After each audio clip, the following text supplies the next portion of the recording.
Well, I guess we're about ready to go. You ready, Yona, for your operation? Okay. Well, again, on behalf of Mike Schweppman, our chairman and CEO, and also our Board of Regents, I want to welcome you once again, many of you, and for those for the first time, welcome to our next seminar on terrorism and international cooperation and the like. We've had about 6 with this particular topic already this year, and I think you'll find this very, very interesting. We have a very distinguished panel. Yona will take care of the introductions and the like, but thank you for joining us, gentlemen. And today, in many ways, it's very, very special. We, amongst other things, are commemorating yesterday, as many of you know, was the 30th anniversary of the terrorist bombing of our Marine headquarters in Lebanon on the 23rd of October, 1983. And in many ways, our gathering here today is dedicated to remembering that. We must always remember that and the ramifications of that and what it meant. This weekend, I was privileged to go to Boston Saturday night and Sunday, where I addressed a large group, again, in memory of the Beirut bombing. There had about 800 people there. It was a very, very good affair. It was a solemn affair, as you would expect, but it was also great to remember our warriors and what they did in their peacekeeping mission, and to talk about that a little bit. We also went to Camp Lejeune Tuesday, and of course Camp Lejeune, North Carolina, was the home of the 2nd Marine Division, and that was the parent command of all of the Marines and all of the sailors and the 3 soldiers who gave their lives in the Beirut bombing. And so they had a very, very solemn, but again, I think a very good memorial service there. Over 2,000 people were in attendance, and of course it was great for me. I got to see many of the families and the friends and all of our fallen warriors, and it was interesting. Those mothers, of course, are now grandmothers and the like in many cases. I saw young daughters who introduced me to their daughters and their sons and the like, and so they're carrying on, and it was a solemn but still a memorable occasion. And I should say now that I'm often asked, for those of you who don't know, I commanded the 2nd Marine Division, and therefore all of those who lost their lives were in my command, and so it's a very special relationship. But I'm often asked, did they die in vain? And the answer is unequivocally no. We need to know that after the Beirut bombing, for example, the United States, for the first time under President Reagan, recognized that terrorism, terrorist attacks, and all that is associated with is, in fact, an act of war. And that was a major, major government and legal decision. Secondly, we should know that we established our first counterterrorism center under the auspices of the Central Intelligence Agency as a result of the terrorist bombing and the like. There are many, many other examples. For example, the magnificent performance of all of the young men and women in the armed forces today in places like Iraq, Afghanistan, the Horn of Africa, the Philippines, etc. All of that can directly and indirectly be related to the terrorist attack as well in October of 1983. Certainly in the case of your nation's Corps of Marines, no Marine unit ever goes anywhere today, and hasn't for 30 years, without remembering what happened at Beirut and without rededicating themselves to doing what has to be done and doing it in an efficient and victorious way. There are really some other items that are not generally considered, but for example, due mainly to the efforts of the Air Force, who ran the medical facilities in Germany after the Beirut bombing and the like. They rededicated themselves to doing something about medicine and surgery in the field and other kinds of capabilities, and so they led the attack, if you will, and all the services dedicated themselves to improving military medicine. In fact, as of now, about 7,000 servicemen and women who were critically wounded in Iraq or Afghanistan and had to have special medical treatment. About 7,000 of those are alive today that would not be alive in 1983. The medical challenge has been met. Field surgery is a common practice. Specialized treatment while they're being airborne and lifted back to a remote hospital is been really made almost perfect. And the other thing is the service medicine. The Army, the Navy, the Air Force, all of the service medical capability has been integrated and is working together, and all of that has put together a system now that saves the lives of many of our young warriors. For those of you who have a bent on statistics and like, 17% of the people that have been critically wounded would have died some years ago. Today, that figure is under 9%. And so that's another part of the legacy of the Beirut bombing, which I wanted to report to you. But with that, without further ado, I'd like to now turn it over to our fearless leader, Dr. Yonah Alexander. You got that book out here? Right. Just doesn't listen, you know. Yonah has his own way of doing things, doesn't listen.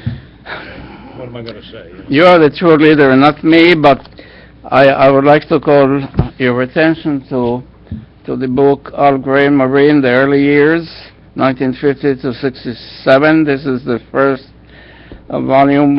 We have the information. We will present copies to the speakers. And as a footnote, any royalties of the sale of this book goes to the families of those who sacrifice themselves, and obviously we have to honor also those who dedicate themselves to continue to combat terrorism. If I may provide some context to our discussion. First of all, may I call your attention to this, whatever you want to call that, for better or for worse. Please turn it off so we wouldn't be interrupted.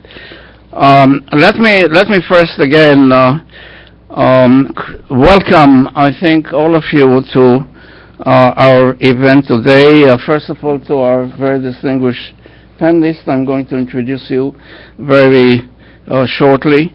I would like to acknowledge, of course, the continuing support of the Potomac Institute, at least in my short relationship, 15 years with this institution, the continuous support, and we do have some of the very distinguished guests here. Catherine, say hello, and I saw Tom O'Leary, Vice President, and Gail Clifford right there, obviously, and the staff.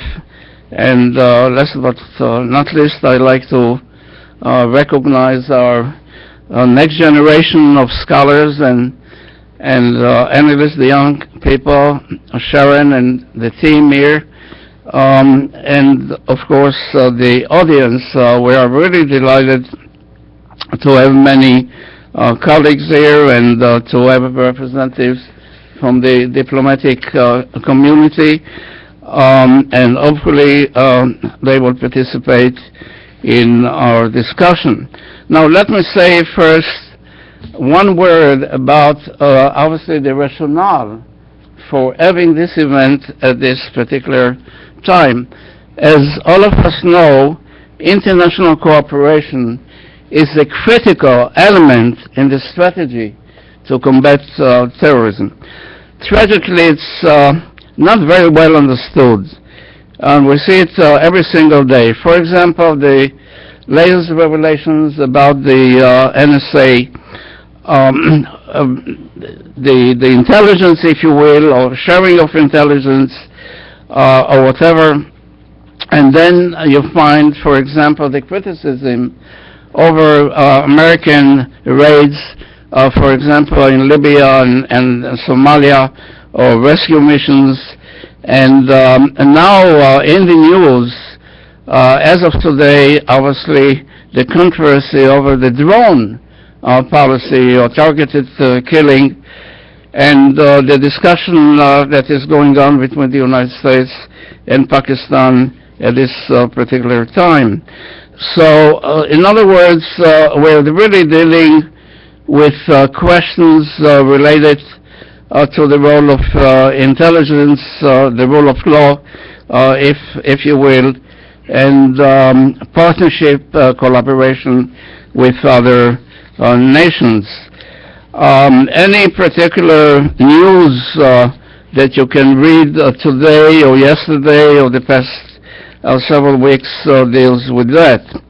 Now, of course, as General Gray mentioned, it is so critical to remember those who lost their lives, and I asked General Gray to also speak a little bit later on some of the lessons.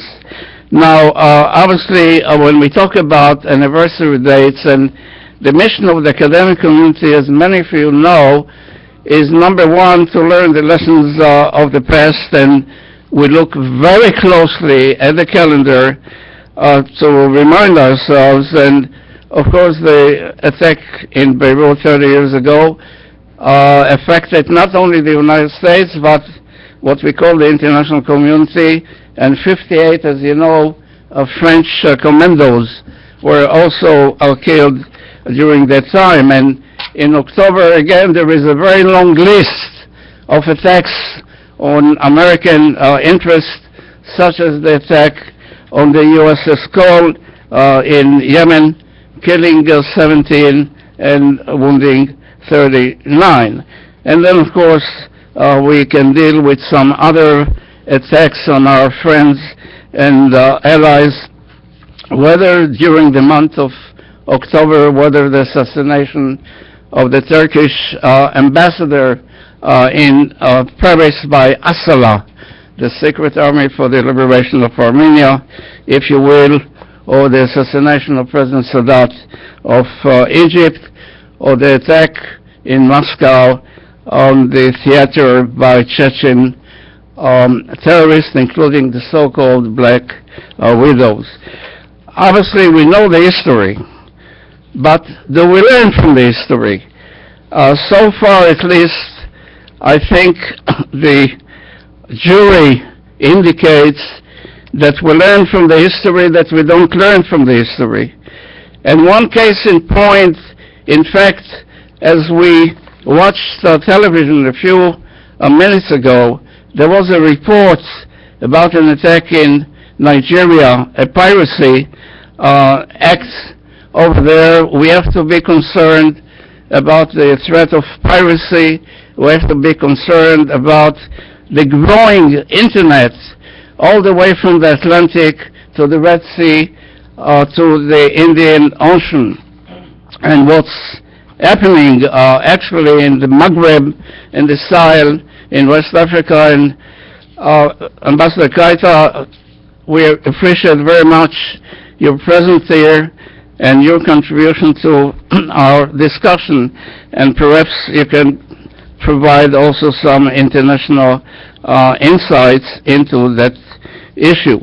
So again, I think, if I may, I would like to provide that kind of context, meaning that number one, I think we have to deal specifically with the American perspective, with American experience, and then see what lessons can we learn about the international experience, and deal specifically with some of the responses. And there is a long list of responses all the way from coherent policy, from organizational structure, from the rule of law, legislation, cooperation between the law enforcement and the military, the role of the media, and so forth. But The legal issues are very critical, and I mentioned already some of the issues, such as the U.S. drone policy, the NSA saga, questions related to the responses preventing terrorism or pursuing terrorists or prosecuting or punishing and so on and so forth, and what are some of the best practices related to international cooperation to combat terrorism. As the General indicated, we have a very distinguished panel. In the interest of time, we cannot go over their contributions in great details. You have copies of the bios. I will mention several highlights. Our first speaker is Dr. Michael Bell, who is currently Chancellor of the College of International Security Affairs in the National Defense University.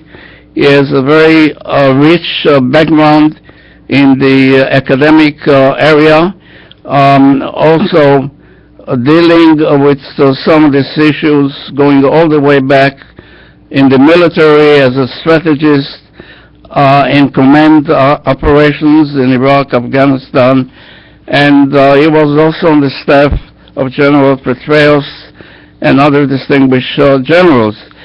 So I asked Michael actually to share with us his experiences, because he contributed for many years to national military strategy as well as the war on terrorism.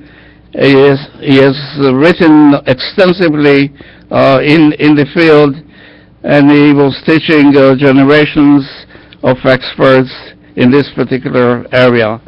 Dr. Bell, please. Sure, thank you very much. General Gray, Professor Alexander, distinguished guests, I'm certainly honored to be here today, and General, to carry on your legacy. I hope I do a good job. Behind the raids, the rescues, the drone strikes that really feature prominently in the media is really unknown to most people, a growing international network of U.S. educated and trained military officers and national security professionals from around the world. This year marks the 10th anniversary of the permanent program that has enabled and strengthened that international network to combat terrorism. So, as a historian, I'll give you a little background. January 2002, really hot on the heels of 9/11, Congress appropriated over $17 million in the Defense Appropriations Bill to launch a DoD initiative called the Regional Defense Counterterrorism Fellowship Program. Sounds like any other bill out there. The new program was intended to fund foreign military officers and other security professionals to attend U.S. military education institutions and select regional centers for non-lethal training. This really was a paradigm shift in how we had viewed foreign officers in our military schools in the past. Typically, those officers had come from the major allies, the major NATO allies, and those were the officers that had been prominent in our programs really for the previous 20 years. Then in 2003, a decade ago, another anniversary, Congress made this Combating Terrorism Fellowship Program, CTFP, a permanent program, and included this fellowship in the 2004 National Defense Authorization Act. And since then, the Office of Secretary of Defense has provided oversight for the program. It's worth noting the original language in the Senate appropriation for $20 million in fiscal year 2000, or in 2003, part of the fiscal year 24, for the Regional Defense Counterterrorism Fellowship Program to fund the education and training of foreign military officers, Ministry of Defense civilians, and other foreign security officials, to include United States military officers and civilian officials whose participation directly contributes to education and training of these foreign students. From its very inception, CTFP was intended to include not just partner military officers, but it had the radical idea of including other national security professionals and practitioners to include police and civilians from around the world. This has distinguished this body of students from those international officers attending other U.S. military programs under the auspices of State Department's International Military Education and Training, or IMET, program. Now, the initial goals of CTFP, number one, to build and reinforce the counterterrorism capabilities and capacities of partner nations. That's a pretty bold goal. And number two, to build and strengthen a global network of combating terrorism experts and practitioners committed to fight with us against terrorists and terrorist organizations. From the start, and this was at a time when many U.S. military planners were still talking about ending the war by killing just a few more of Al-Qaeda's senior leaders, the CTF program was seen as a long-term investment in the future. So at the time that this legislation was passed, I was the lead writer for the National Military Strategic Plan for the War on Terrorism. And in our discussions with the SOCOM planners, they said, why are we worried about long-term capabilities? We won't need those. The war will be over if we just kill a few more of Al-Qaeda's leaders. So at least here were some visionaries that saw that would require different capabilities and capacities and more than just beyond our own U.S. kinetic action. So within the CTFP, the program at the Naval Postgraduate School, which you may be aware of, has focused at the operational level partners. And then at the National Defense University, the college that I'm privileged to be in charge of, we've focused at the strategy and policy level, strategies and policies for combating terrorism and irregular warfare. So at NDU, the School of National Security Executive Education, formerly it's called SENSI, executed the program, a graduate-level program, originally 9 months, and then it expanded to an 11-month program as a Master of Arts degree in Strategic Security Studies. At the time then, the college evolved into the college that it is now, the College of International Security Affairs. Our students come for 11 months. The Combating Terrorism Fellows typically produce a thesis as part of their study. There's a counterterrorism plan for their country. But it's a comprehensive plan and one that allows us to understand intimately how we can assist, influence, and support their efforts. They may also look at other security challenges, regional challenges, or geostrategic issues. So at this juncture, I should also note how international fellows are selected for the program, because people may wonder, hey, what's DoD doing selecting students for military schools?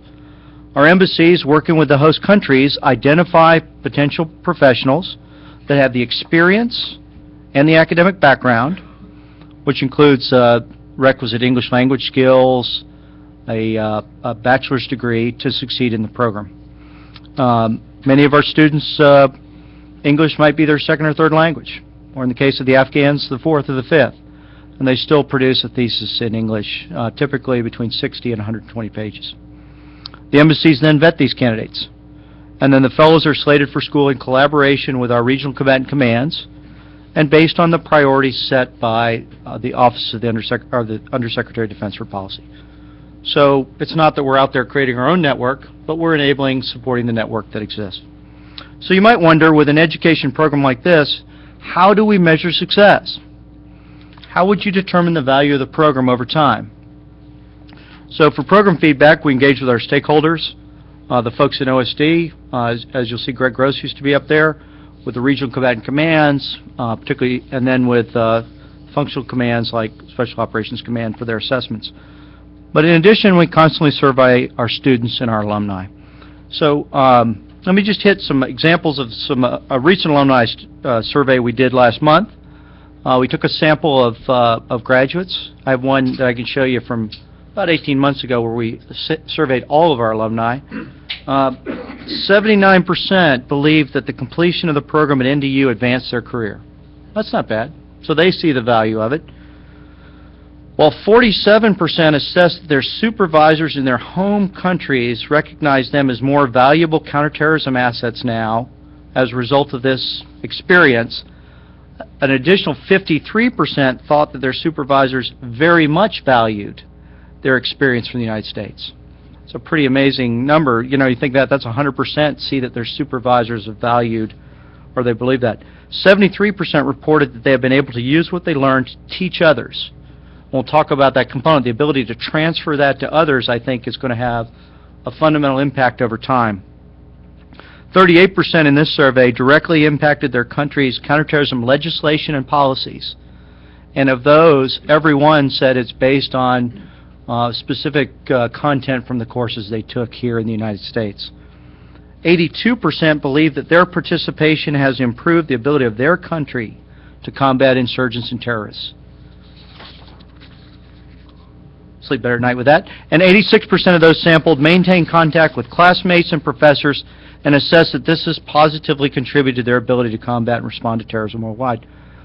They see the value of a network, and they've naturally grown, continue to be associated with it. So, you throw up the next slide?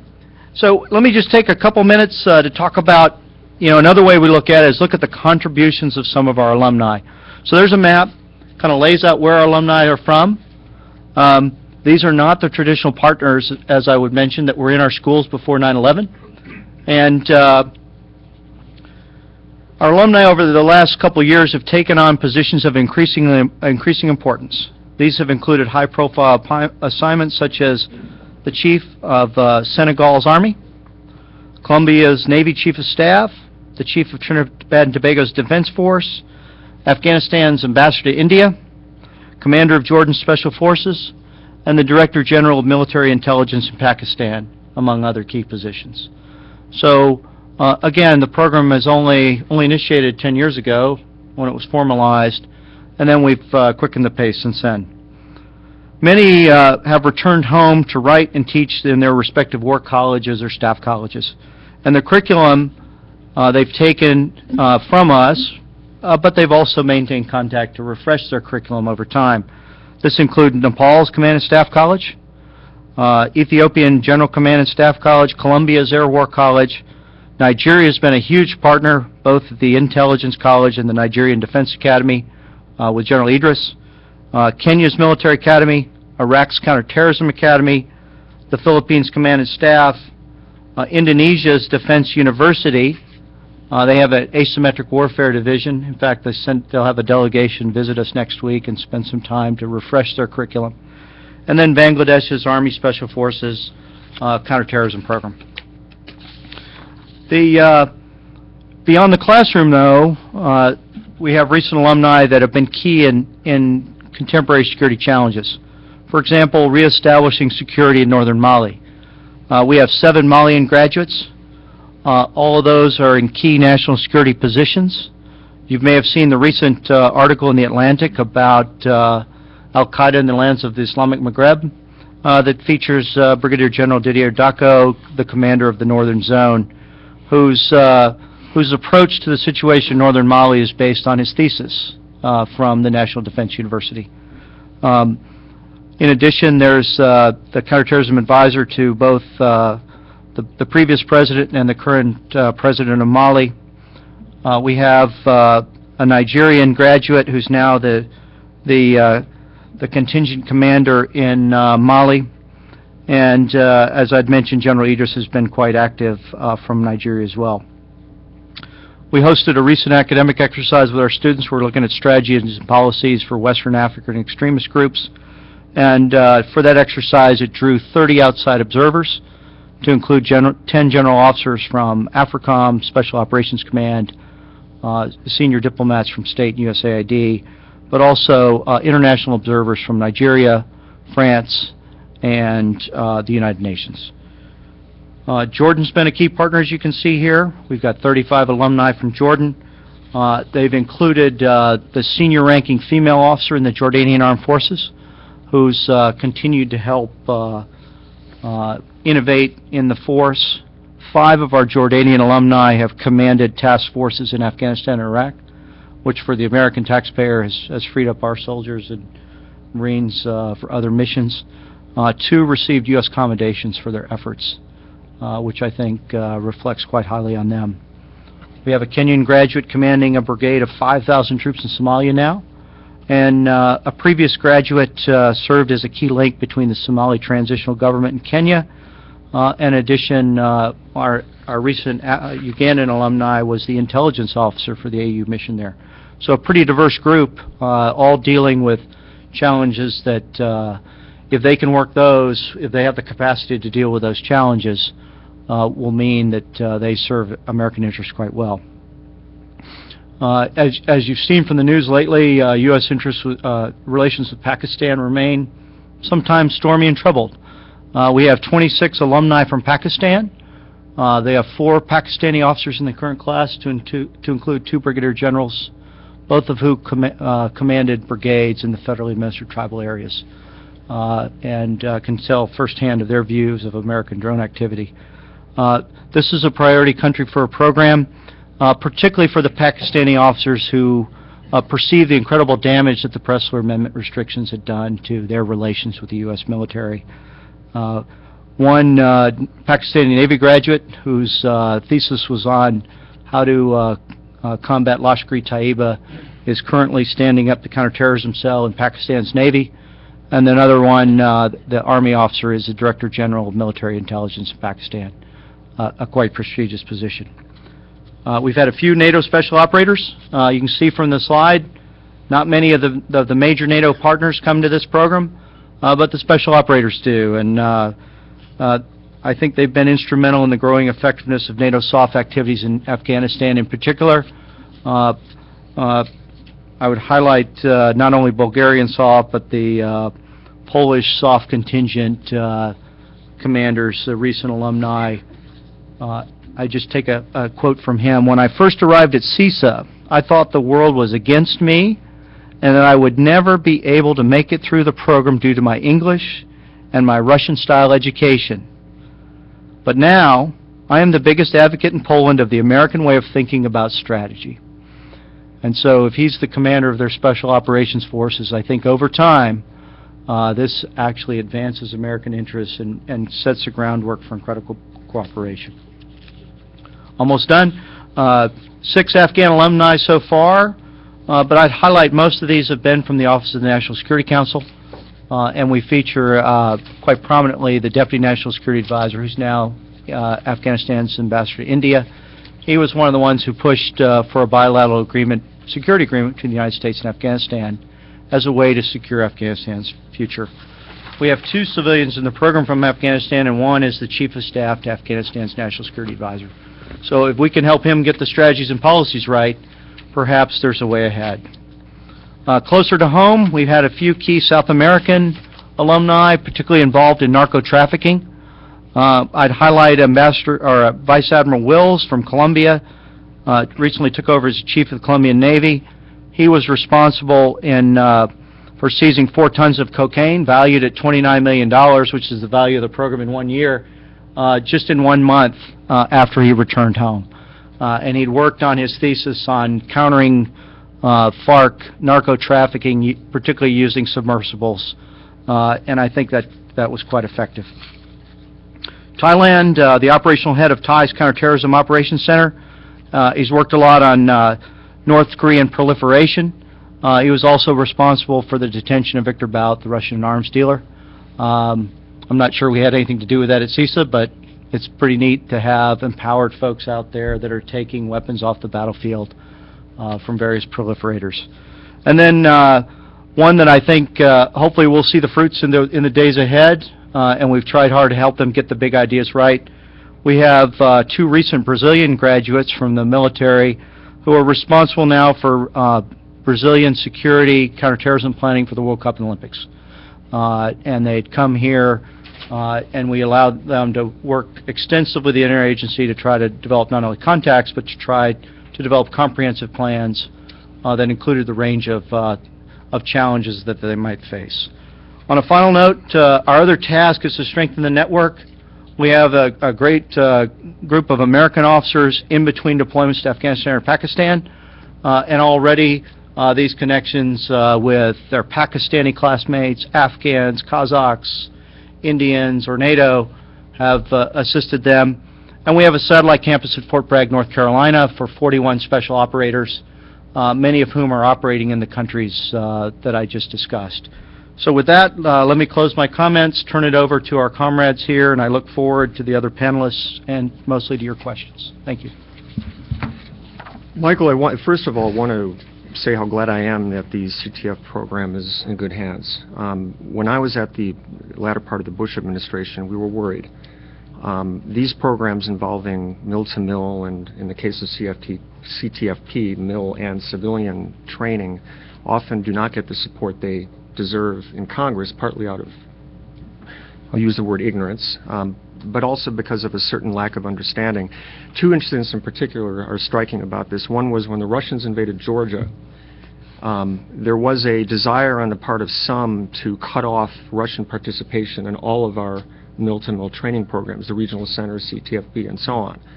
And I was very involved in the debate that happened over that for reasons that are complicated. Ultimately, it wasn't a threat.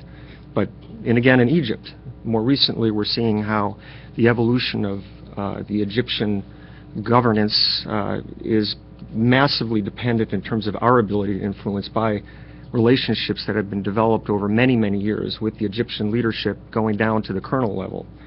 And I think everyone here understands that those relationships are critical, including our colonel in Chad, that these relationships are absolutely essential. And I'd like to point out that whenever a crisis happens, the best institutions won't work if you can't pick up the phone and make a phone call. And I myself experienced that in small ways and bigger ways, and I think everyone here who has been in government understands that implicitly. The other thing I just want to mention is you work for General Petraeus. And I will never forget, I had two horrible but good experiences with General Petraeus. Horrible but good. General Petraeus suddenly had the idea, and I don't think he knew my name until then, and hopefully he doesn't remember it again. He thought I was blocking congressional money that had been appropriated for Pakistan. I don't know if you were working for him in 08. And suddenly the USDP was making a phone call. There was this flurry of fear. So General Petraeus had the ability to instill fear on most senior civilian officials, but in a good way. And the other instance was when he had sent, maybe you were the drafter of this memo, he sent a memo basically about lessons learned from Iraq, Afghanistan, and this is at the very end, November, December, and I was in charge of basically getting a response on all of these different things that he felt had to be investigated in terms of how to deal with surges and so on. And that memo led to an incredible, and I'm going to say at DOD, I'm going to call it interagency within DOD. It caused an incredible level of cooperation in terms of responding to that memorandum, which was very productive. So again, you've worked for some great people, and I'm glad that you're doing CTFP. General Allen, you mentioned anniversaries. And Yona, you always time things well, don't you? General Allen, your service, and I was very much mindful of the 30th anniversary. I was the Chief of Staff to a North Carolina senator, and so Camp Lejeune was one of my, and of course, whenever I visited Lejeune, they treated me like a god, because they thought I could get money. But it really was remarkable what that experience in '83 was. And those of you that remember the swirl that surrounded, and I know, General Allen, you remember it in many painful ways, you mentioned good lessons learned, but there was some other things about that anniversary that were complicated, let's say. One was that that was the first instance when the United States suffered significant major loss of life. And by the way, remember the 220 Marines that died there, that was the worst loss of life in a single day in the history of the Corps since Iwo Jima. And worst loss of life, total armed services, I think it was since Vietnam. I think since the Tet Offensive, if I remember that correctly from my memory of it. But that anniversary was also the first time the United States was violent loss of life from the Iranian Shiite Islamist world of terrorism. And of course, that was the first instance where the response to that caused a major high-level debate. I believe it was that issue and how to respond to it that led to the famous Secretary of Defense Weinberger, Secretary of State Schultz debate over whether to respond and how to respond. And if I'm correct on this, and I'm not sure, I believe that was when Secretary of State Schultz made the famous statement, or asked the famous question, are we to be the Hamlet among nations? And there's some debate about whether if we had responded more forcefully, and I'm not suggesting we should have, because there's another anniversary I'm going to mention in a second, that we might have ended up worse off if we had done that. So I'll leave it to the historians to continue to debate that. General Schultz has, Secretary of State Schultz has strong views on that issue. The other thing is that we now are facing, and the other point is that we have a lot of players that are still around that were involved in that. For example, the Minister of Defense of Iran. He was the commander in the Bekaa Valley of the Revolutionary Guard entity there, and he is now in charge of Iran's defense. So that's another. So players continue, and there are Hezbollah figures that were key in that are still around in leadership positions. It's a point of honor.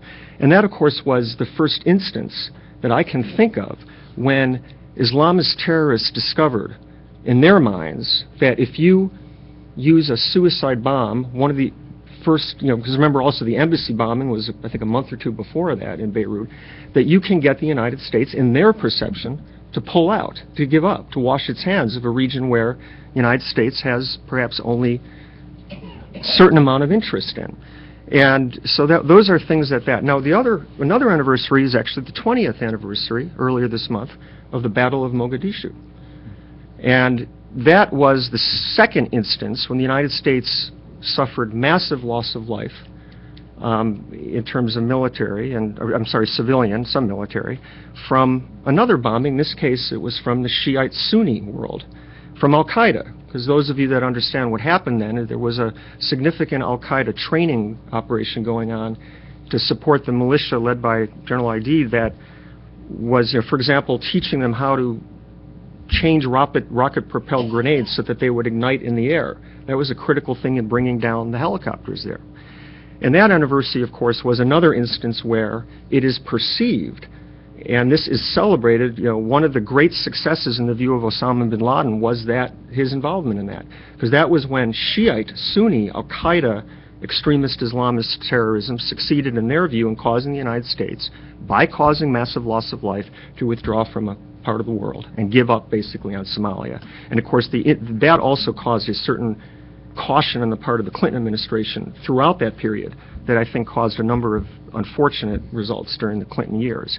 And of course now we're into anniversaries, and I'm going to break it into 10. 10 years ago, if you don't mind, was the anniversary of a period of a couple of months when the Iraq War transitioned from going after the remnants, I forget what Secretary of Defense Rumsfeld calls them, the dead enders, to a transformation of that war into a massive insurgency in which we had both Shiite and Sunni Al-Qaeda deeply involved and with Iran, by the way, supporting both. And so we see, and by the way, that was another example. Now the outcome was obviously vastly different. We certainly didn't withdraw. And in that period, and it happened a little bit before that, but clearly the president of the time, President Bush, decided that he wasn't going to leave Iraq. And he could have made that decision. But he didn't do it, and instead he buckled down, he committed, and of course that commitment went on for years to the surge and beyond. And so and that, by the way, was also the first ground engagement we had with a counterinsurgency with Islamist militias in a significant way, where we fought a ground engagement.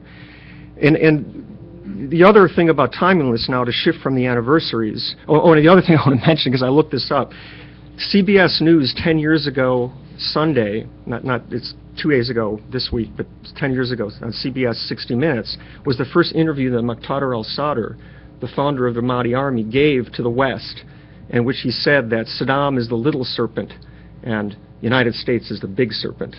And of course, these people are here today that we're dealing with, including Muqtada al-Sadr. I want to focus now in terms of two aspects of what the topic of the day is. Tactics and strategies, the way I want to kind of talk about this. Tactics, of course, I fortunately had time to grab the Post. Secret deal with Pakistan on drones. Front page of the New York Times. Massive leak of documents, including memoranda from the Pakistanis, talking about the fact that Pakistan, in these press accounts, knew, in fact, cooperated and was deeply enmeshed structurally in these drone attacks. And well, one of the things obviously we're here to talk about is drones, because that is one of the critical issues we're now facing. But that is an example of a headline. Yesterday, I was looking at the paper, and literally every part of the world where we were about terrorism, there was a major incident. We had the bombing, the suicide bombing in Mali on the border with, we had the attack resulting, I think, in 6 to 7 police, I believe, being killed in Tunisia.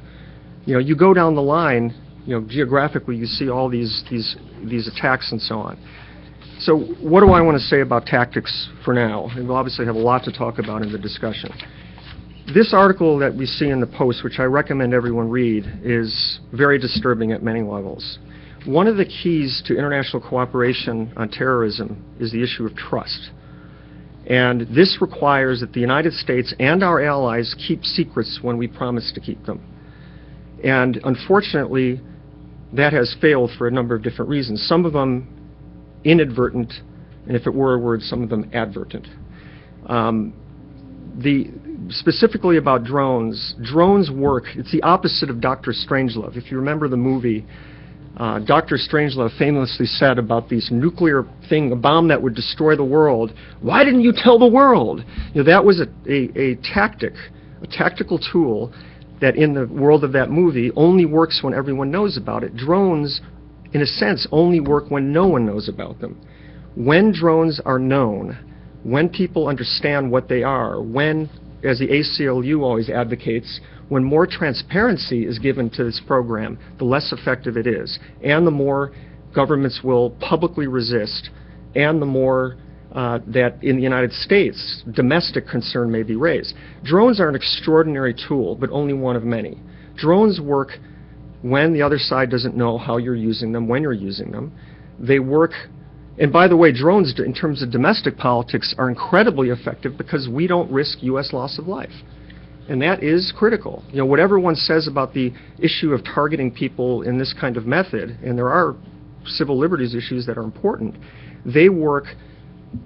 They are a sustainable project. You know, unfortunately, the Obama administration, well, fortunately and unfortunately, they have expanded the program radically, expanded the kind of targeting, as this article, by the way, discusses, and I again recommend it.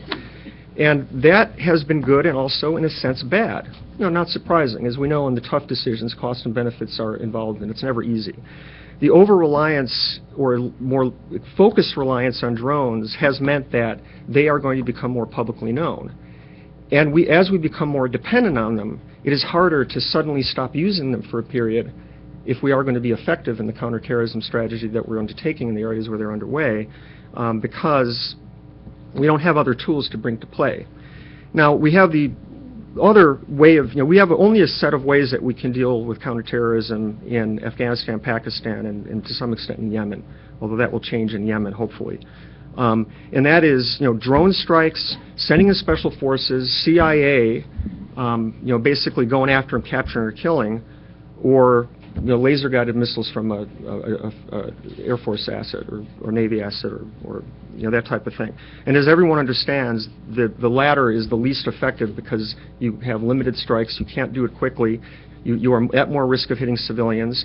They you know, especially in the AFPAC area in North Waziristan, you can't bring those aircraft in given the range of those aircraft and their inability to hover. You're just a lot of limits. So basically you're dependent on the first two approaches, which is drones and special forces. Anyway, enough about that. NSA surveillance. And again, you know, on a great timing, yesterday Angela Merkel called the President of the United States and said, are you listening in on my phone, or why are you listening in on my phone? And I would have loved to have listened in on that phone call. And I wonder whether Angela Merkel kind of knew we were, and again, I'm not saying we were, but the President denied, but she felt she had to make the call and tell everyone about it to make a point to her domestic political opinion. She's in the midst of forming a coalition government. She's got a lot of worries domestically. And then we have a cartoon appearing in a French paper, a Parisian paper, which I was very amused by. It showed Uncle Sam with his ear against the wall. And it showed this French, you know, clochard, you know, bum, with a beret, smoking a Gaulois, with a big belly, with the striped shirt, with his head on the other side of the wall. And the cartoon said, écoute téléphonique, la grande hypocrisie. So telephone monitoring, the grand hypocrisy. Now, why is that? Am I bringing that up? It's amusing, but also it underscores the fact that the French are known for their active intelligence collection in the United States, targeted significantly at economic issues. So what came out of the Hollande administration, let's call it? They revealed or discussed how they're not as upset about the program itself, but they basically are unhappy with the fact that the United States is not sharing its findings sufficiently to allow the French to use it in terms of what we find out about what's going on. So obviously, the public posturing we're seeing on this NSA surveillance program coming especially from our allies in Europe is not necessarily as serious as one needs to be concerned about. Now, and the other thing tactics, I'll just raise the issues, we'll talk about it later. The Navy SEAL raids that we recently heard about this happened a month or two ago, failing to capture, in one case, capturing a top al-Qaeda planner of the embassy bombings in Uganda and Kenya that happened in Libya, and then the failed attempt in Somalia. Those two instances show that the administration still is understanding the importance of using special forces to act. I would point out just issues to think about. What about capturing versus killing? This is, I think, a problem with this administration. Detention and interrogation. The guy we caught was released to the civilian authorities, I think, much too early. And the third one is use of CIA versus DOD assets. Is the administration overly now focusing on DOD approaches to capturing and detaining in order to get information? On the strategic level, we'll talk about this later, Iraq, Afghanistan, Pakistan, the Arab Spring. I have things to praise and things to strongly criticize about the administration in each of those areas. In a 2-second summary, Iraq, the issue, of course, the biggest issue strategically is the decision to withdraw abruptly and completely our military presence in the country. That has had extraordinarily negative consequences. I do believe the administration would have been able to negotiate a status of forces agreement if it had really put its clout into the works. Iraq is now asking us to help 2 years later.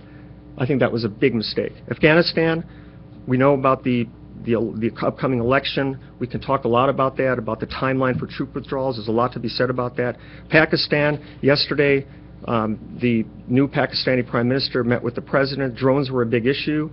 I guarantee you that the Prime Minister knew about what was in this paper here.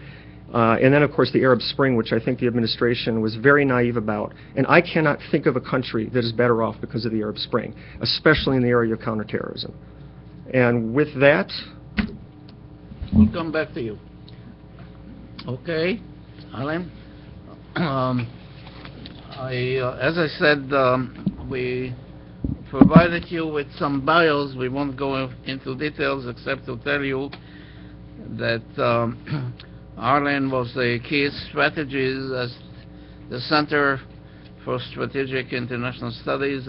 I had the privilege to be at that time at the center, and since that time I contributed greatly to think tanks, the Atlantic Council, for example, and I wait weekly for your calm and commentary with great anticipation for your insight, and if you can share some of your views on the role, particularly the elements of the strategy of international cooperation to combat terrorism from the American perspective, what works, what does not, recommendations, etc. Yonah, thank you. It is a privilege and a pleasure to be on the same platform with the 29th Commandant of the Marine Corps. General Gray has been a great role model and mentor, not just to Marines. Thank you, Al. Coming from a Navy officer, that's pretty good. Former naval person who served with the 7th Marines, by the way. I wanted to expand the discussion a bit. We talk about October. There are other black days in October. October 1929, October 1987, October 2008, and if Congress had not passed the debt ceiling, the Dow would have dropped 5,000 points in October 2013. I make that point because we have to look at a broader perspective. But let me start that in a very provocative way. This is a $1 gold coin with Jimmy Madison on the front. I will give this to anybody who can identify the first known Palestinian female suicide bomber. That's right. Emery Murphy? Nope, absolutely not. It was somebody called Wassa Idris. About a dozen years ago, she blew herself up in Gaza City. She was a very successful Palestinian lawyer. She didn't kill herself because of 72 virgins. She had been married. Her husband was killed, her children were killed, her parents were killed by the Israelis during the Intifada. She was desperate. Desperate. Now, I'm not suggesting that that's the root cause, but we have to look at some of these really human issues to understand what we're dealing with. Let me provide a little bit further context. I would argue right now that the so-called Westphalian system that's been around since 1648 is under fundamental attack, disruption, and possibly change. And the cause is quite simple. If you take a look at the global diffusion of all forms of power, which can be called globalization, it's having several remarkable effects to which we sometimes are ignorant. Most importantly is the empowerment of individuals and non-state actors at the expense of the state-centric system. Bradley or Chelsea Manning, depending upon how you want to identify him or her, Edward Snowden, Al-Qaeda, examples of what empowerment has done. And what this means is that states, even though the United States will remain foreseeably the strongest economic and military power in the world, are losing influence and relevance that they once had. Second, as we discovered in Iraq and Afghanistan, the best military in the world cannot beat an enemy who does not have an army, navy, or an air force. And in fact, when you go to the toolkit for the other weapons that are necessary, they've either been stillborn or undernourished. Thirdly, in many ways more interesting, 100 years ago, next June 28th, Archduke Franz Ferdinand and his pregnant wife Sophie got plugged in Sarajevo. World War I erupted. Today, I would argue, and it's the title of a new book I'm writing, we have an excess of archdukes and a surfeit of bullets. And what's interesting is you don't need Gavrilo Princip's firing his 9mm Beretta at somebody. You can simply fire a shot in the air and have an effect, to wit, the Tunisian fruit vendor who set himself afire with interesting consequences. I make those points because we're dealing in a tectonically different world with an international security system that is very much still wedded to post-World War II and the Cold War. And it's not changed sufficiently. And indeed, I would argue that our own national security system, as well as our government, is badly broken. And I wish I had a cure for that. But those are the realities. Now, I would argue that the top four dangers, threats, challenges that menace mankind, stability, prosperity, peace. First is failed and failing government, from Afghanistan to Zimbabwe, with Washington and Brussels in between. And if you didn't cry at the spectacle that passed before our eyes just the other day on both ends of Pennsylvania Avenue, I mourn for where we are headed. But it's not just here. This is a worldwide problem. Second is economic disparity, despair, and dislocation. We deal in Egypt where possibly half the population live on $2 a day. And all they have for resources really is sand and Suez. How do you fix it? And it's not just Egypt. It's elsewhere. Thirdly is radical ideology and religious extremism. And here we have a real problem because I think our vocabulary is not up to the task, nor is our syntax and grammar. We can't even really identify the nature of the threat. Are they Islamics? Are they radicals? Are they jihadis? So forth. It's not easy. And finally is global warming, which at the end of the day could be the wild card, but I'm not going to discuss that. So against this background, and I don't view myself as an optimist or a pessimist, but a realist, how do we react? What should we be doing?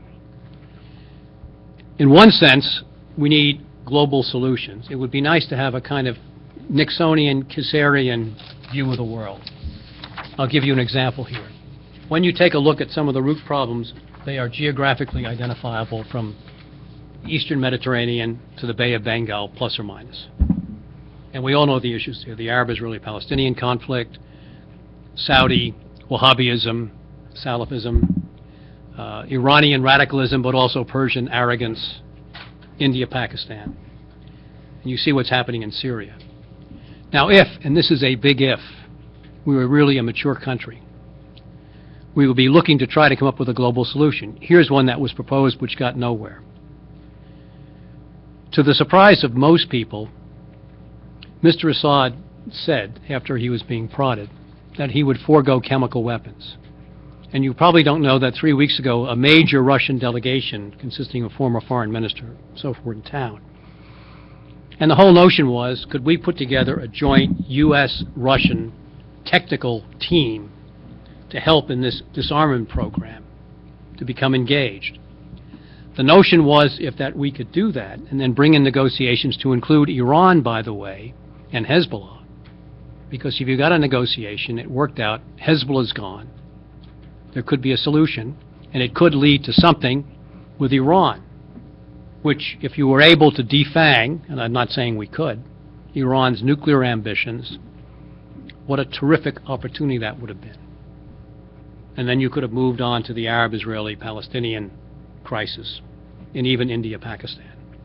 In fact, when Nawaz Sharif was here, he noted that when he had met with Bill Clinton in 1999 before the Kargil disaster, he had said, if you only spend 10%, Mr. President, of your time on India, Pakistan, Kashmir, rather than the Middle East, we can get a solution.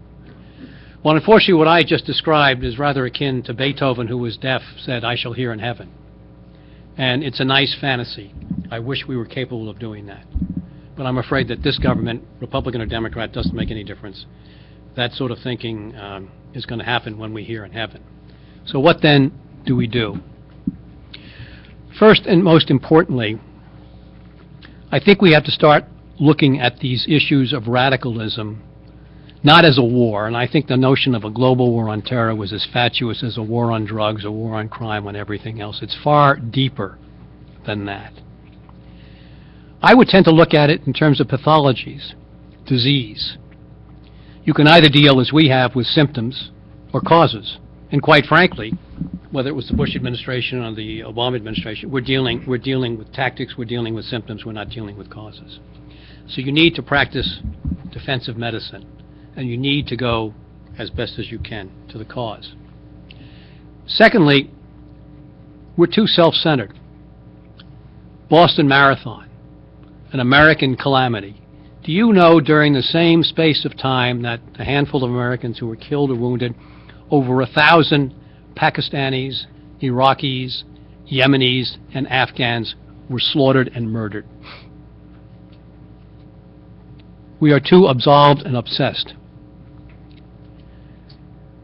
It would be very useful, for example, if we were able to take a look at the Department of Homeland Security, which is a monstrosity, predictably so.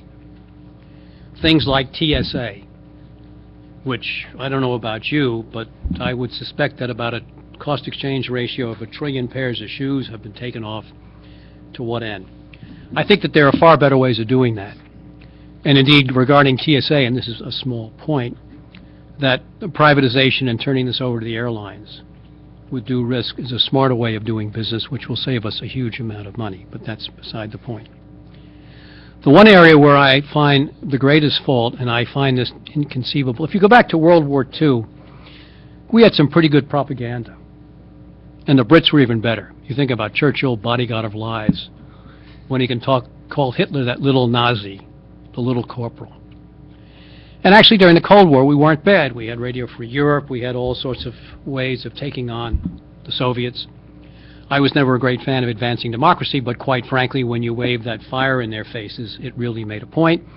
And Ronald Reagan's challenge to take down that war, Mr. Gorbachev, has got to go down with one of the really great taunts. All right, so why are we not developing black, gray, and white propaganda to use against these radicals? We don't even have to do it ourselves. You go to Pakistan. There is nothing going on. The State Department has a very small program to get on the internet to try to woo young Muslims away from Al-Qaeda. Now, why in God's name have we not put together a major program to deal ideologically And it's not that we don't know. In 2004, Bill Schneider, who was chairman of the Defense Science Board, sent a report to Don Rumsfeld.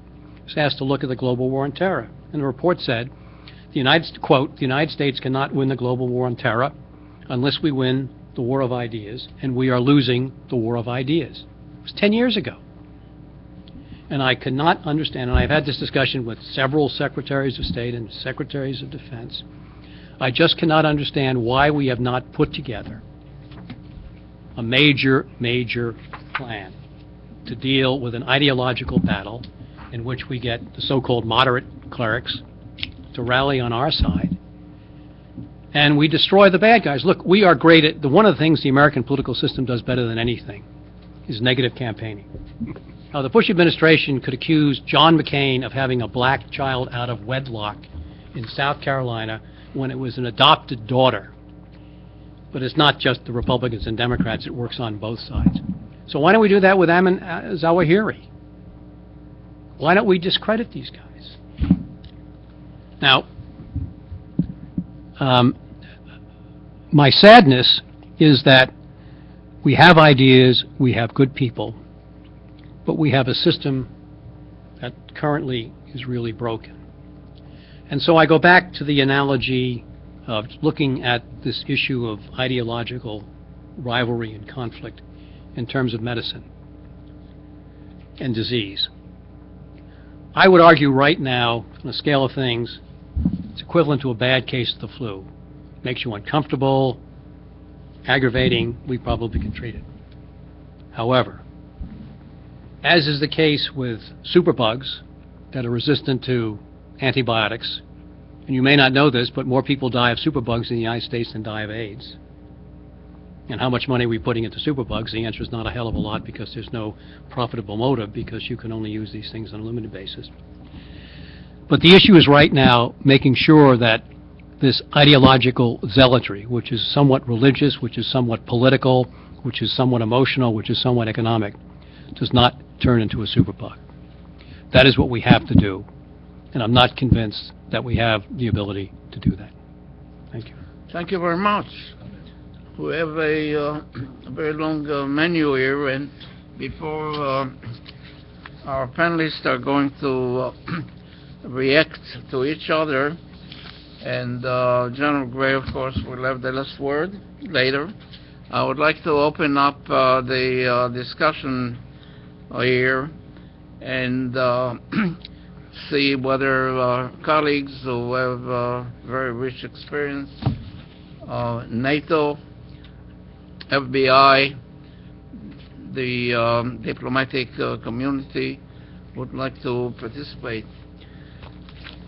I don't want to embarrass anyone and to call on you, but our colleague Guy Roberts, who actually is worried day and night about weapons of mass destruction, can you assure us that we have to be relaxed about the future? Or you want to say a few words about that, and you can come up front if you're... You caught me a little bit unawares. Okay. Well, certainly, from a But one second, I think we're trying to keep a record so we can publish a report. Okay. If you want to come to this chair, the empty chair. Okay, thank you, Yona. I appreciate that. Well, you know, from my experience in NATO, and I spent 6 years there as the Deputy Secretary for WMD policy, and certainly we, NATO, and the heads of state and government developed a comprehensive policy approved by all the heads of state and government on tackling the issue of WMD proliferation and terrorism. And we recognized, as the international communities recognized, that one of the greatest threats to international peace and security is the real fear of a terrorist group being given or developing and having and using a nuclear device. Looking at the title of this panel, and my thought about that has been, and my experience has been, that the best way and but also the most challenging way to tackle the phenomena that we're trying to get our hands around is through regional efforts. While at NATO, we supported the development of what's now called the Southern European International Law Enforcement Center in Bucharest. It involves 12 nations that are actively engaged in sharing information and intelligence and cooperation to stop illicit trafficking. We also have a center, Central Asian Regional Information Coordination Center, CARIC, in Almaty, Kazakhstan, in which we have all of the Central Asian countries participating and sharing information and developing methods and habits of collaboration and cooperation that give us the best chance of dealing with the failed state issue, the failing state issue, where in the region there are these pockets where terrorists can train and develop and recruit and do all those kinds of things. And having regional nations work together with the support, in my case with NATO, proved to be very, very effective. And to be frank, the model that I use, and I think the best model for all this, even though we've had a failure on the war on drugs, was in my last assignment while I was on active duty with the U.S. Marine Corps, working for General Wilhelm at U.S. Southern Command. And I was one of the architects of the Joint Interagency Task Force that we have in Key West. And that has always been the model for me, where we had a dozen nations willing to work together, but also, and most importantly, is where we had over a dozen of the alphabet soup of agencies within the U.S. government that willing to provide, and because that's the other element of this, we got to get our own government to cooperate and work together, and that, I think, frankly, we have a really long, despite our efforts, we have a long road to haul. It's very difficult to get the military to work with the health community to work with law enforcement, and so on and so forth. And those are really, really big challenges. But in that GIADF concept, and which, by the way, NDU wrote, and I think you can find it on the internet, they did a very, very good book. Dr. Chris Lamb was one of the co-authors of that. If you're interested, that is the model that I would encourage everyone to look at to challenge this real problem of the terrorism threat that we have today. And that's interagency cooperation, international, but more importantly, regional cooperation with these regional centers. And just one more example, we set up in Bucharest a biopreparedness and bioterrorism center. And that center is not a NATO center. That's a government agency, NGO cooperation. And they now work with our NATO Center of Excellence in Vishkosh, the Center of Excellence to combat WMD. And working with those centers of excellence in a regional way is I think, the best way to approach the problem. And now it's a very tactical way, but that's the way I think about dealing with these things. I think the answer is not to go to Geneva and negotiate another treaty on international terrorism. We have 14 at my last count, and as best I can tell, not a single terrorist group has signed any of them. But the real answer is to develop these initiatives regionally, get nations to commit funds and resources, roll up our sleeves, and solve the problem.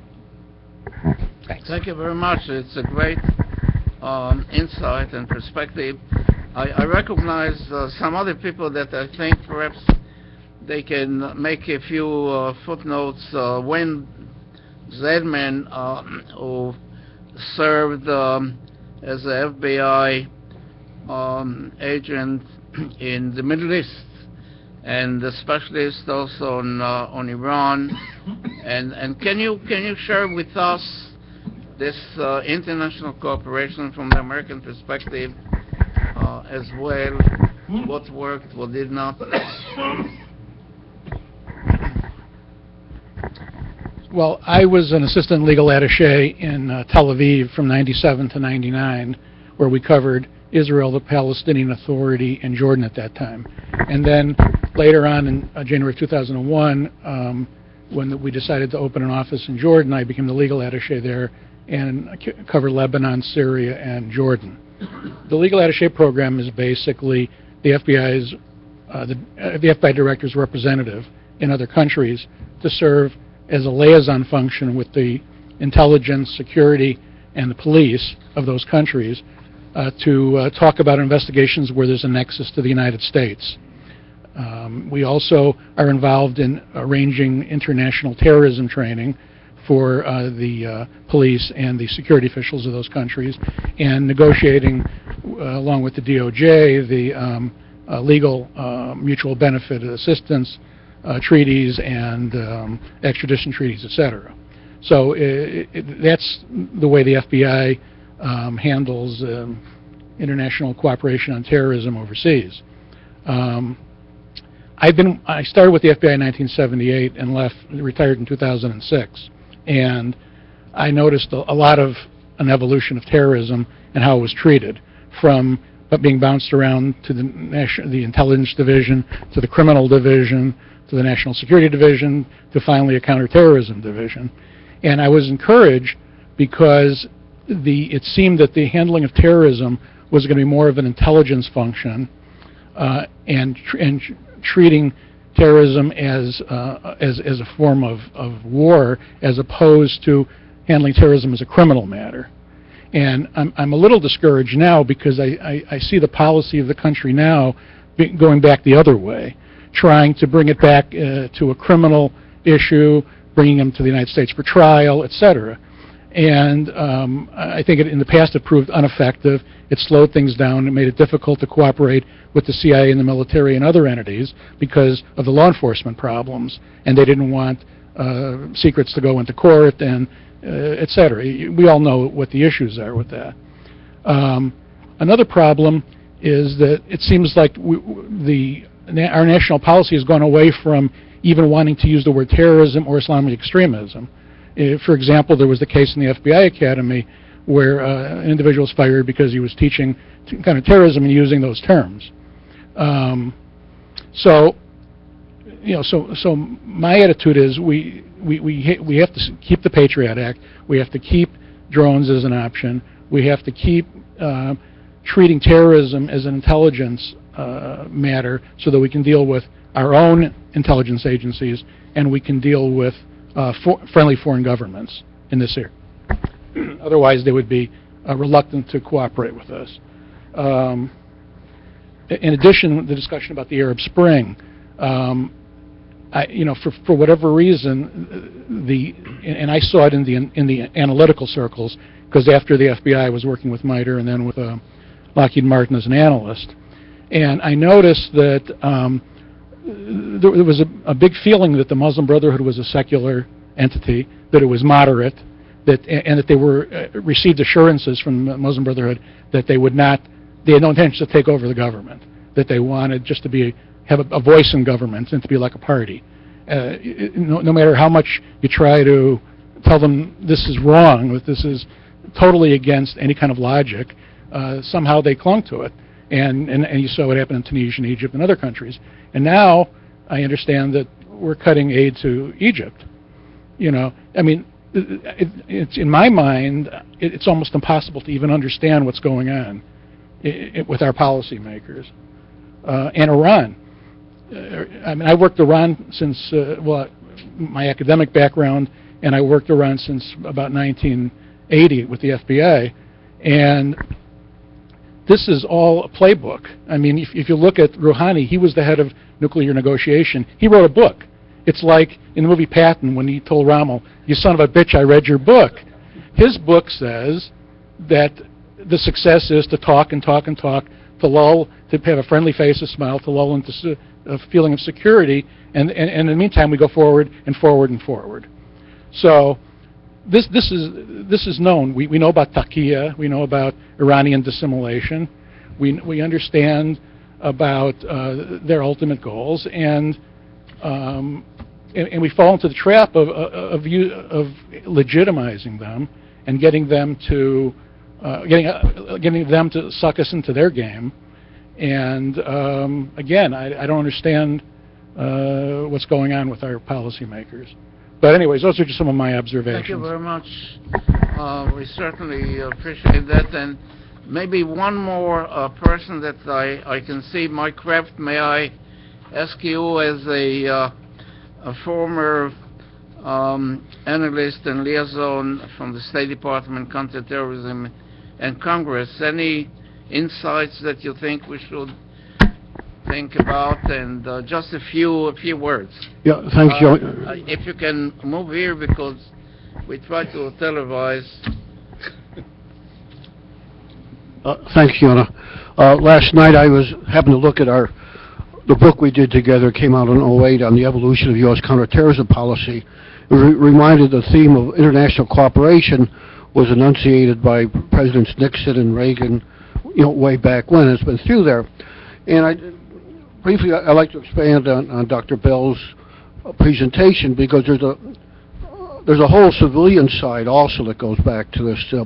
For example, the State Department Anti-Terrorism Training Assistance Program goes back to 1983. And besides trying to develop the capabilities of the law enforcement officials in other countries, it also has the element that Greg referred to of developing a relationship so you can pick up a telephone in a crisis. Wayne alluded to the Justice Department, the LEGAT system. Well, they also do other things besides investigating. I know in some cases they've helped other countries actually draft their counterterrorism legislation. My point is there's a whole range of counterterrorism cooperation that's been going on years. The problem is the implementation is the Boston case reflects, or the Boston bombers. Something like a dozen years ago, we began we began bilateral conferences with the Russians every year, the way we've been doing with Canada and the UK and some other countries each year.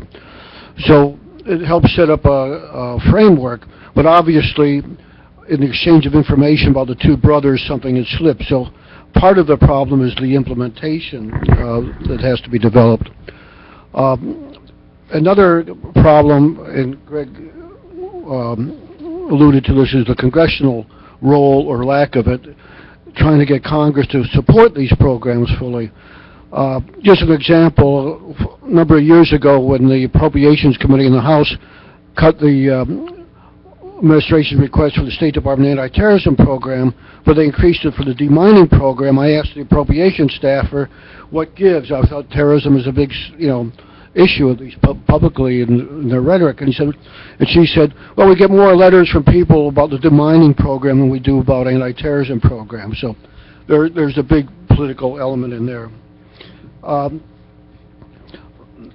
The other element in training, a lot of it is, in cooperation is by its very nature is rather quiet behind the scenes. I mean, for example, at the time of the well-publicized Benghazi attack, two major countries of recipients of aid, Jordan and Indonesia, foiled major attacks against U.S. embassies and other embassies. Now, we've given a lot of training to Jordan. In fact, they are now training the trainers. We and the Australians have given the Indonesians a lot of training. So there is a lot of cooperation that's unpublicized behind the scenes that's been effective. And finally, I'd like to take up your point about public diplomacy. There were efforts to conduct a public diplomacy program. In fact, I was recruited from the Foreign Relations Committee to the state partly when Schultz wanted to set up a counterterrorism public diplomacy program, because I had been a foreign correspondent in my deep, dark past. 30 years ago. Yeah. And that kind of faded away because Jim Baker didn't like public diplomacy. So they tried to revive it in the Bush administration, and as you indicate, it hasn't worked. Charlotte Beers, who was the first coordinator, had the idea of just promoting how well Muslims are treated in the United States. Now, the concept is there, and again, it boils down to the implementation. I mean, the point is there's a lot of nuts and bolts work that has to be done. You know better than I do why it hasn't been done in that area.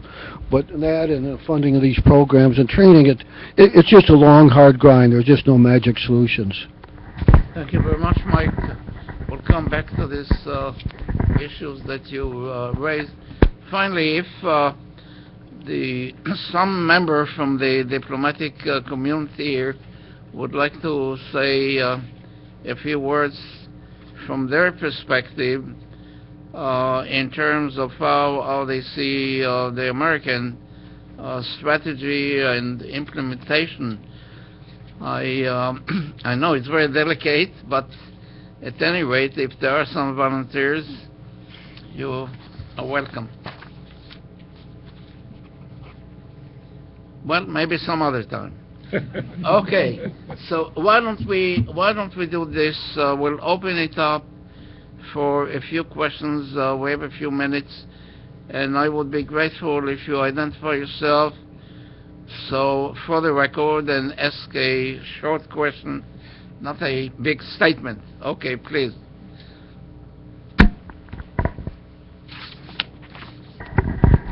I'm Mitzi Worth. I'm with the Naval Postgraduate School. Harlan, I was thrilled to hear what you had to say. We've known each other a long time. It seems In our youth. in our youth, right.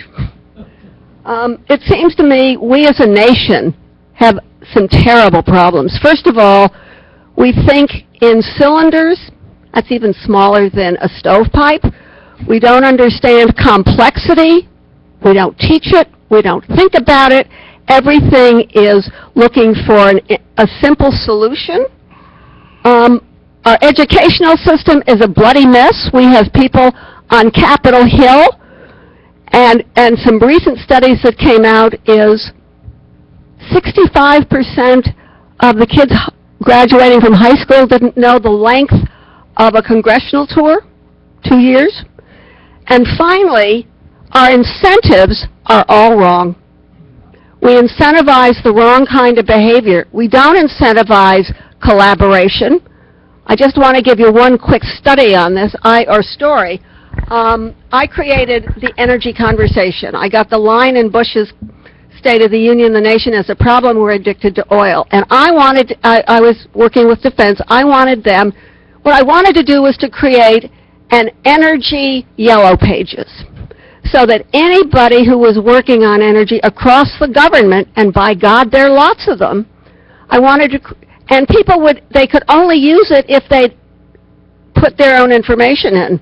And this fellow from the Air Force came down to DDR&E, who would have funded this, said, I'm not interested in that. I already have my energy strategy. Why should I care about anybody else? And I think that attitude is much too pervasive. Until you get leadership which says we have to work together, we have to build relationships, I don't think you're going to make any changes. I'm a social anthropologist, so I look at this through a different set of lenses. Thank you very much. Wow. Okay, Hand way over there in the corner. Oh, I'm sorry about this. Yes, could you come a little bit closer so we can come up front a little bit, up here? Hi, Sharon? I'm Ragad Al-Sadi. I am a congressional fellow with Congressman Jim McDermott, recently graduated from School of Public Policy with a master's degree in Peace Operations Policy program. So I lived in Iraq, and I became a U.S. citizen last year. So the counterinsurgency and the surge of 2006 and 2007, it was a great policy, it was a great operation. However, I was always wondering why it did not expand to cover other regions in Iraq. And I've seen one of the causes of the failure or the persistence of the violence now is because of the great mobilization of the youth to join the militias and to join the terrorist groups. So there is a big ignorance about mobilization in counterterrorism combat. Thank you. Thank you very much. Dr. Bell, would you like to respond to? Love to. Okay. In fact, let me do a couple responses, because I think some of these might be useful. Yeah, the folks I left out of our counterterrorism program, we've been quite successful in the last couple of years of adding more interagency and U.S. military officers to it.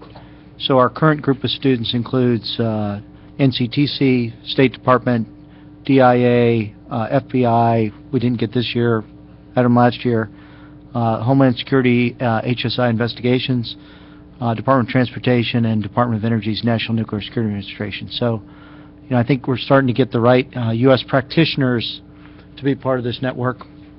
Unfortunately, with the challenges that we've had with our domestic budgeting, not all these civilian agencies can really afford to send people, or what we found is they were furloughed longer than even the DoD people. So it really sends a question out there how well they're valued and all that. Great question on the surge in Iraq. Or let me back up one more, to add to the discussion with Harlan. It seems to me the other attitude we miss, despite the fact that we have some strange assumptions about the world, we tend to see the world like Locke, that the world is naturally, the state of nature is peace, and that if we just withdraw from it, it'll be more peaceful. Unfortunately, I don't think that's the world that we really live in, but that seems to be what's guiding a lot of our assumptions, and usually when your assumptions prove to be wrong, it's with dire consequences. What we could cultivate, though, and we try to do in our program, is a greater sense of humility. We've got officers and practitioners with incredible experience, but sometimes they come in a little arrogant, and with that arrogance comes a lack of humility, and also with that, I think the next step would be empathy. And empathy might get us to start to understand the impact of our actions, or even the impact of despair, some of the things that Harlan brought up, that I think we tend to be oblivious to in our culture. Why didn't the surge in Iraq expand? I think one of the huge challenges that we have, particularly in the United States strategic response, if you will, is that whenever we have some success, which I think the surge was, there's also a concurrent demand for fewer resources and expanding the mission. And I think this happened in Beirut.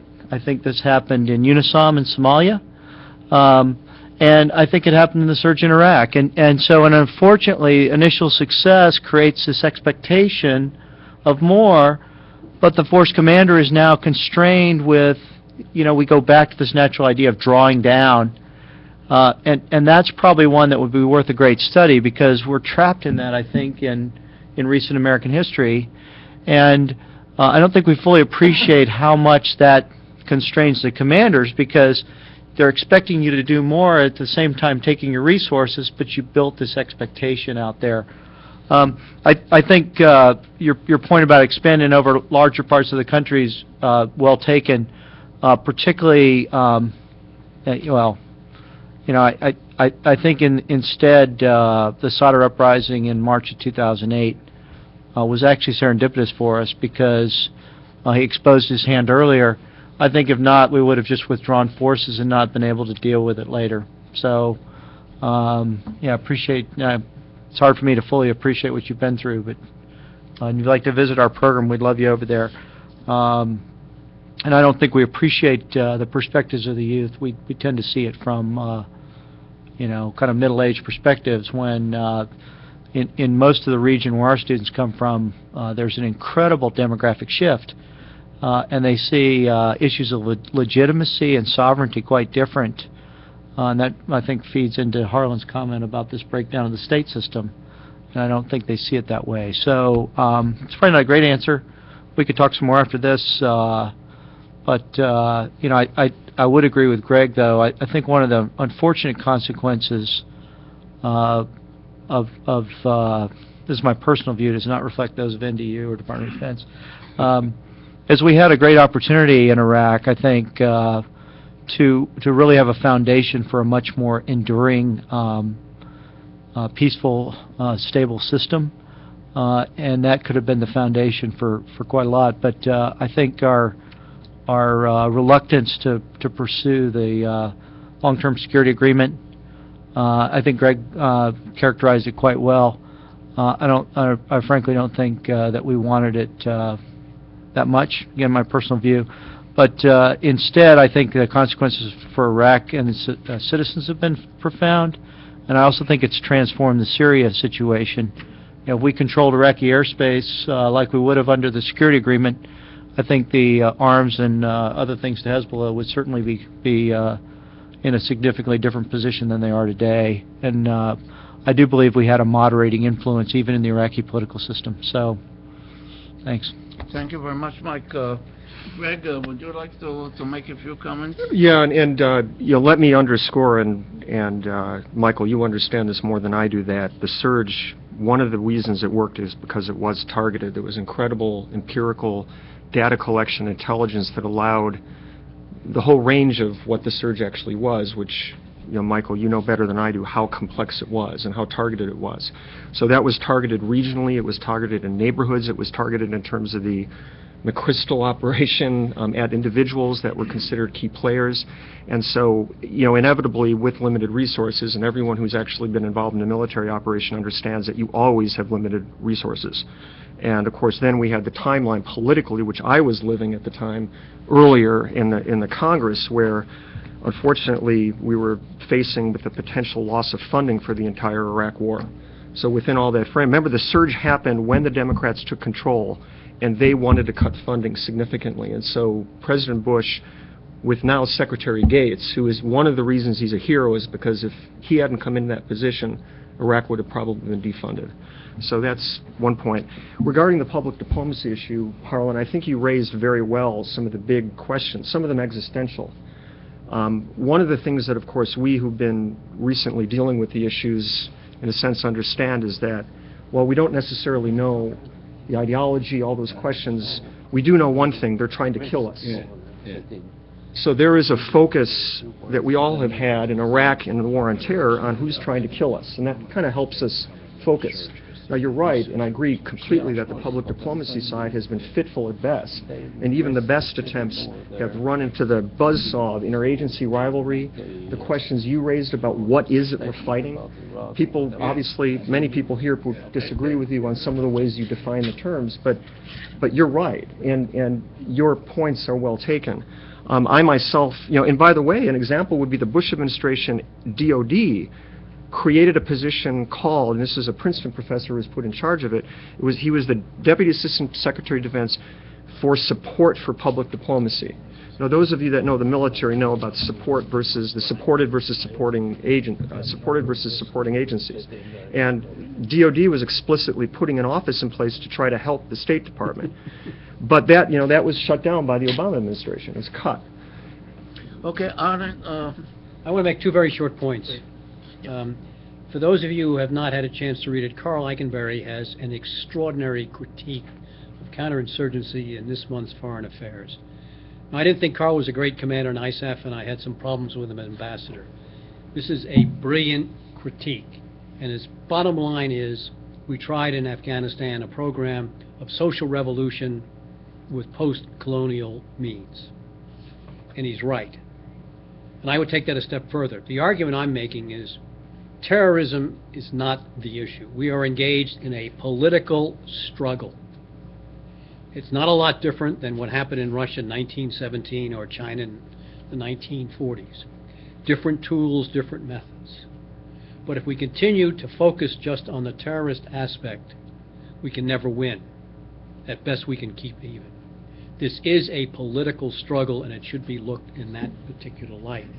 But getting the government, Republican or Democrat, no matter, to change their views is probably about as fatuous as trying to get the goddamn Congress to pass the budget. Okay. We can have a special seminar only on your last point.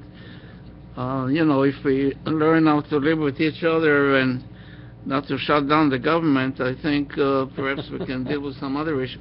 I see General Dave Risk right here, and I cannot resist, but if I may ask you to make a few short comments with your very rich experience in Iraq and elsewhere, could you kindly come up front here and say a few words? I'll keep this short, thank you. I have a brother who's a Franciscan priest. He did a stint in Brooklyn, New York, in a very traditional Italian parish. Came out of church on Sunday morning, and there was graffiti, local gang graffiti, on the side of the wall in the church. He looked at the women who came to church with their children, because this is a simplification. Italian men usually don't visit the church on Sundays. And they said, "Father, we'll take care of it." My brother said, no, I'll get it taken care of and cleaned off.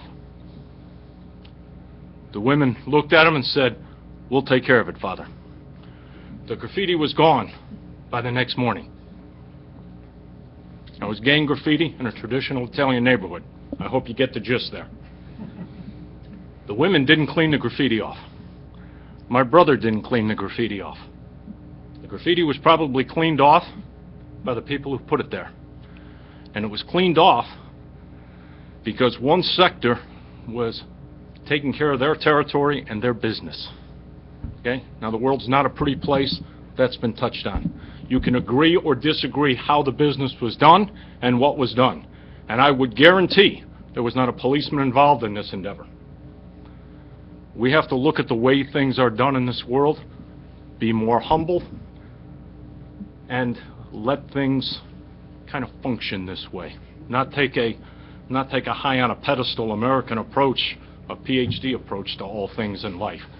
This can be a gritty world sometimes, and sometimes bodies get laid on the side of the road because somebody did something wrong, and it gets cleaned up in different manners that sometimes we are used to cleaning things up. I would offer that the surge, although very advertised in '06 and '07, did not start there. It started with an outreach by Marine reservists in 2004 to Sunni businessmen who wanted to get business back in step. Follow the money and let the gangsters of capitalism sometimes solve things. That's how sometimes this world gets done, and it's messy. And if you think the military can be violent, you deal with the gangsters of capitalism. It'll be even uglier. Okay? Boy, this is complex. Last thought, somebody said, so goes Anbar, so goes Iraq, so goes the Middle East. I did 3 tours in Iraq. I believed it at the time because Anbaris were telling me. I don't know. I'm watching what's happening in Iraq. Unbelievably wealthy country. Unbelievable resources. We blew it. We blew Iraq. Could we still save it? Maybe. But the businessmen are willing to get back in. So we had the Mattises, the Petraeuses. Take whatever general you want. Ask, who was the economic general who went to Iraq? Jerry Bremer. Okay. Who was the economic general? Who was the economic general? Did Bill Gates? Did Warren Buffett? If our nation's at war, where's that interagency? Where are those powerful people? Treasury, justice. Where's our best talent? Every problem looks like a nail. We hit it with a hammer. Thanks, Jonah. Okay. Well, thank you again.